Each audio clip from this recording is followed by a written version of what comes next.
Good afternoon po family mga kapiesta mga ka-followers. Duty na naman po si Kapiesta Marie Clara, kaya araw-araw piyesta na naman po Quezon City Drug Treatment and Rehabilitation Center.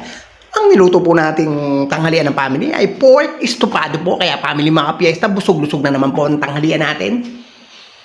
Pasensya na po, late upload po tayo. Eto nga po pala mga simpleng sangkap ng pork estofado. Bawang lang po yan, sibuyas, saging saba po, pork cubes, toyo, sugar syempre, tomato sauce, pamintang durog, betchin, daon ng laurel po, at star anise. Okay, start na po tayo.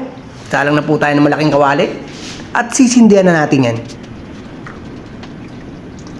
Syempre mantika.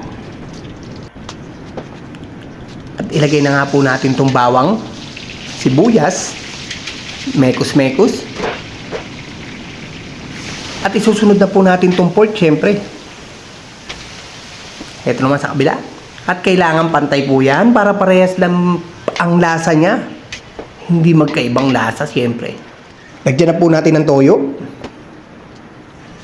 Konting betchin po. Konting asin lang din. Sugar. Daon ng laurel po. Then mekos-mekos syempre. Mekos-mekos.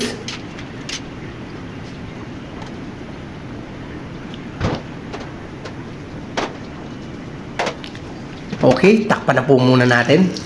Ito na po yung sasabaw natin. At okay nga po. Lagay na po natin itong tomato sauce niya. 2 piraso lang po na malalaki yan.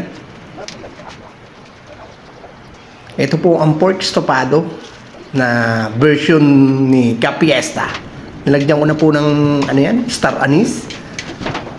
Okay, din mekos-mekos po. Takpan na po natin. Okay, bilis naman, kumulo agad. Ito na nga po yung sabaw. Pero hindi naman totally sabaw talaga to. Magkaroon lang siya ng sauce. Siyempre kailangan may sauce pa rin. Konting toyo pa po. Mekos-mekos lang. Takpan po natin ulit. Okay, kumukulo na ulit. Halo-halo lang. Okay. Ito na nga po yung saging niya na saba. Konting toyo pa.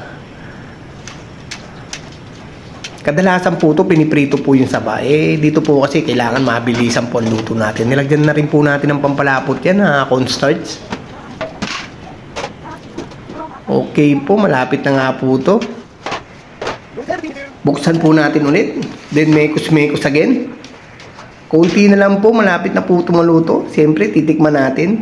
Tayong unang titikim, tayo po kasi nagluto. Okay po, nakulangan po tayo sa sugar.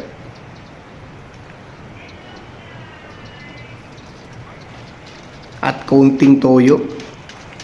Konting mekos-mekos lang po. Luto na nga po ito. Ito na nga po, family. Takpan po muna natin. At ito na ang final.